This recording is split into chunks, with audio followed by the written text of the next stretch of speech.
Hello, everyone. Welcome to a quick episode of Trek Canon Midnight Edition. So, for people who are just joining us, the Midnight Edition is where we talk about Star Trek elements and themes, relate them to the real world, and they're usually kind of heavy hitting or kind of adult themes, stuff like that.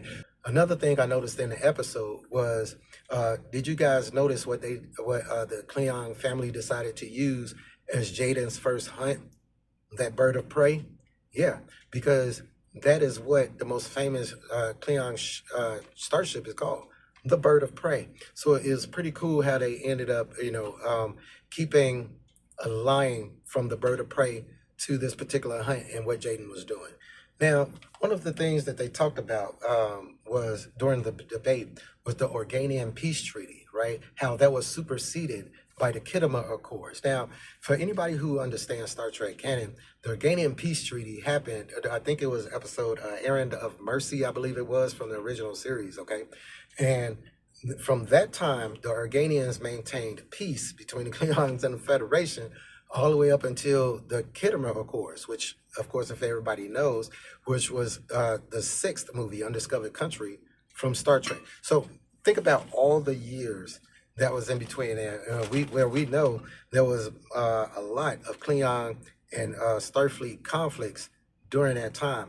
Not to mention even in alternate universes or alternate dimensions. All right. Hell, the very fact that the Klingons and the Starfleet was about to go into it, about to have a war, when Chancellor the Chancellor from the Undiscovered Country, that whole little setup, right? The Organians didn't interfere with that. So I'm gonna have to, call BS on the whole fact that the Organians ever did anything as far as influence peace between the humans and Klingons outside of that episode, Errand of Mercy. But I still like the fact that that was the treaty that was supposedly had kept a full-scale war between the humans and the Federation at bay.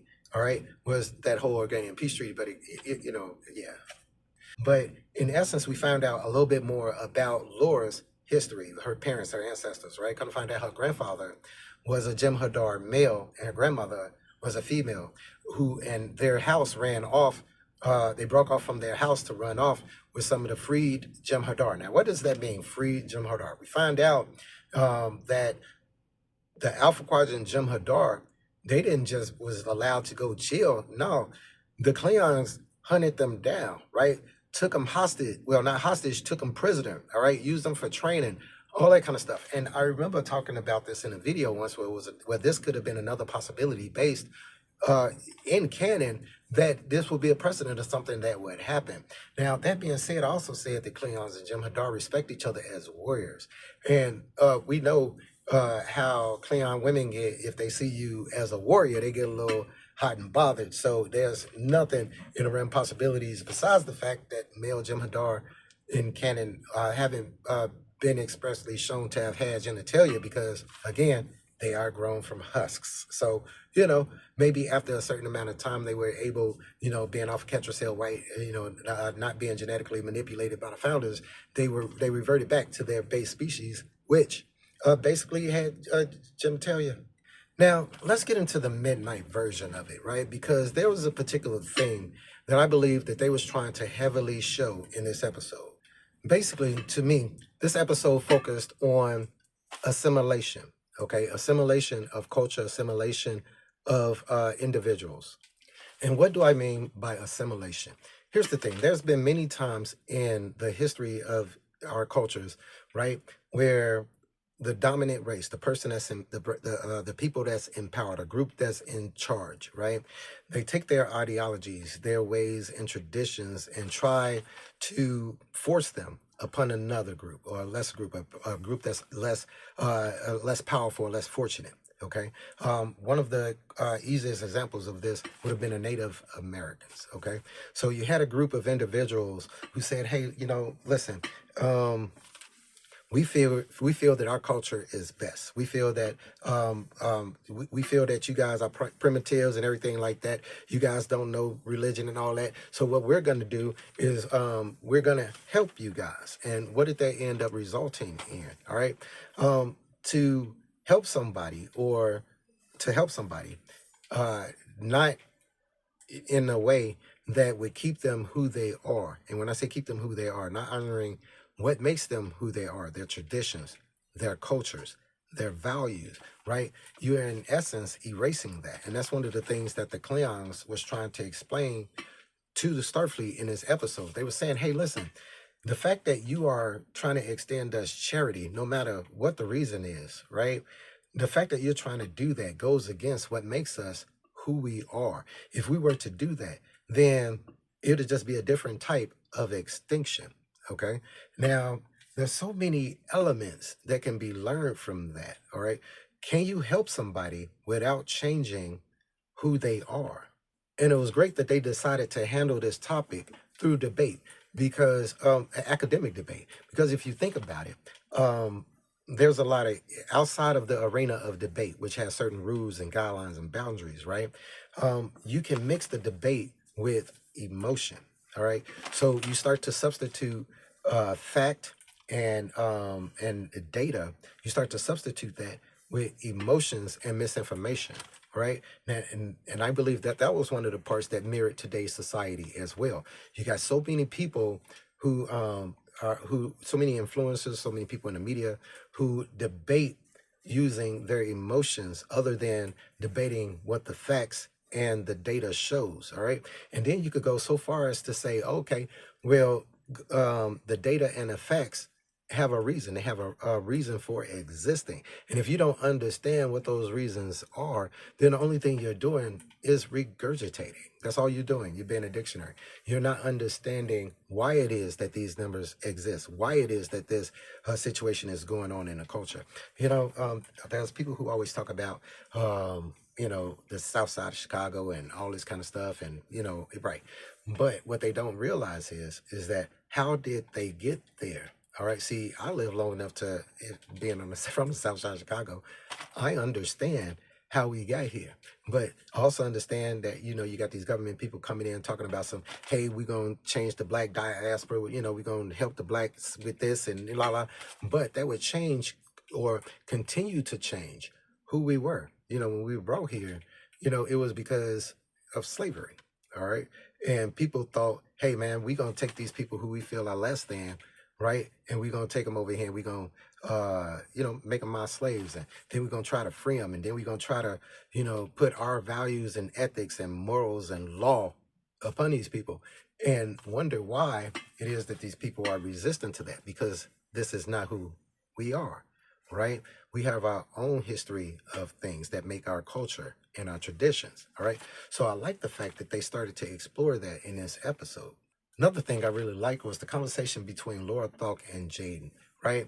The fact that that she mentioned the importance of elders in a culture. All right, the importance of people who know those traditions, know those values, right, and are able to articulate and pass them on, so that they would keep so that the young would be able to keep those values and traditions and know and understand why they exist.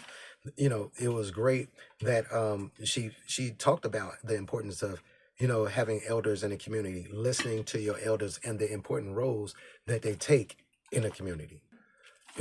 We also get to learn the structure of debate, the importance of bringing facts and data, right? Being able to have sources to back that up, the structure of an argument, okay? There was so much that a person could learn in how to not only critically think, but how to express those ideas in an argument, in a civilized argumentative way, which is a debate. That type of structure removes the basis of, well, I think or I feel or my opinion is this. No, that's not something that people care about, because it has nothing to do with facts. And it's a weird situation in our world today where people's I feels or I thinks have become more valuable than the facts, the I knows. And this is something that Jaden was trying to get Mir to understand, because yeah, Mir knew all the regulations, all of the court cases, right? All of the policies and the numbers and ratios and statistics. But like I was saying, he didn't understand why, right? So in essence, he was just as ignorant as anybody else. He knew the data, but he didn't know why. He didn't know why the data was. Okay. And that's another very important thing, because people, yeah, they go read the statistics. Yeah, they go read the data and everything. And they're able in their videos to be like, well, 70 something percent of women file for, divorce. And they don't say why. They don't get into the understanding of those numbers. So people are left with, oh, okay, well, I guess I'll fill that in with I feel or I thinks, which isn't a way to run a society. Now, the Federation, Starfleet, they think they're doing a good thing. Hey, we are giving the Klingons this planet. Man, they ain't got to spend the time and the effort looking for it. None of this. Like, this is pure charity. Starfleet is really not understanding why the Klingons are having a problem with this. But here's the thing. I'm related to a story. Back in the day, back in the 70s and 80s, right? My dad, he was a metal worker. All right, he worked at this company called Jarenberg in Chicago. All right, and he had a very good job where basically he did steel milling, worked all night. Now, eventually, he ended up losing his job because the whole plant went under, closed down, right?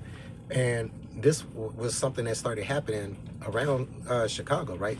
Plants started closing down. People started losing their jobs, all this stuff. Now, about at the same time, they started rolling out or going heavy on public assistance. We called them food stamps at the time. But here's the thing. To accept that particular help, right, the family had to basically kick out the father. He had to go. There couldn't be no man in the house, all right? And this was enforced by inspectors that used to come to your house randomly and look around your house to see if there was any signs or evidence of a male living in the house, all right?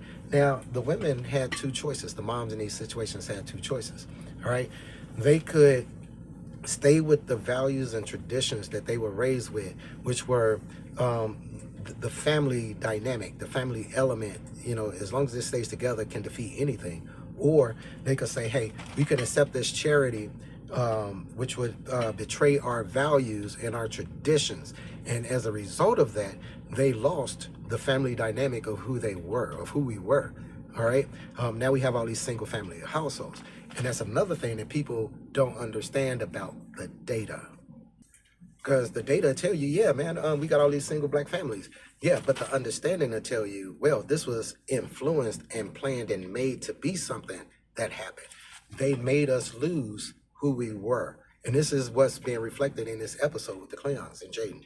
So in essence, it's just my voice versus, who we are versus who you want us to be, basically.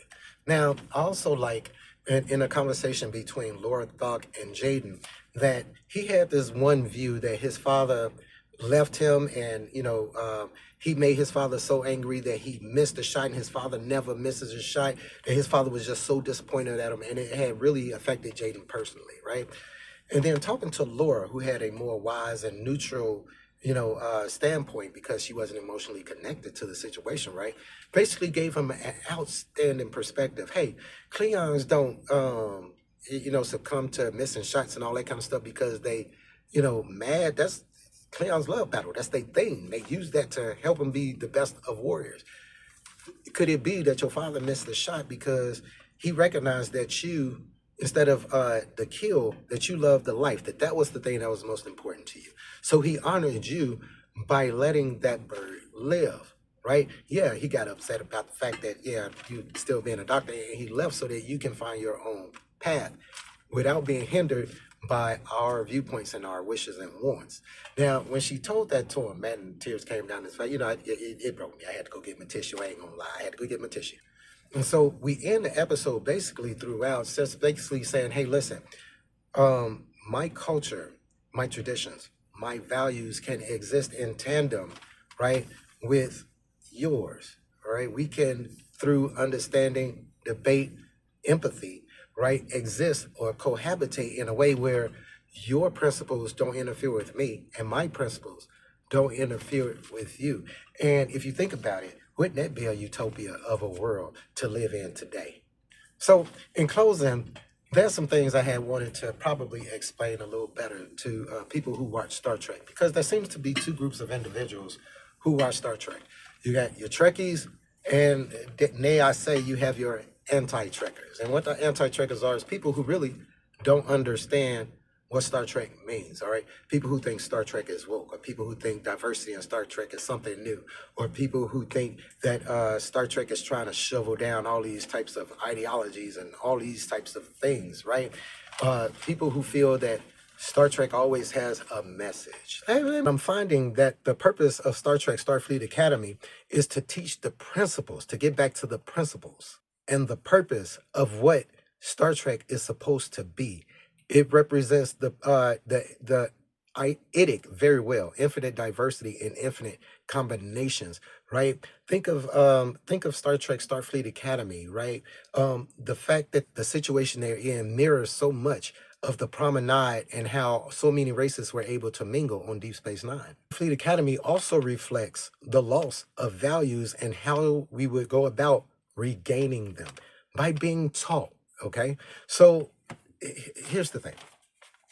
There's always been a theme of each one of the Star Trek series, all right? And this Starfleet Academy is no other. And because it has themes that we've been able to identify, all with its just 4 episodes being out, that's why it is ranking up to be one of the great additions to Star Trek canon. And while a lot of people are liking it, and while a lot of anti-trackers, people who are based on how I feel and like and everything, as right, why they don't like it, and people who have basically never really liked diversity or differences of opinion or critically thinking.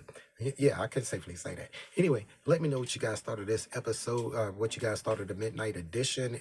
If you guys are enjoying Starfleet Academy, Star Trek Starfleet Academy thus far, in the comments. Thank you guys for watching. Please subscribe to the channel if you haven't. And as always, peace, recycle, and say to whales, you guys be cool.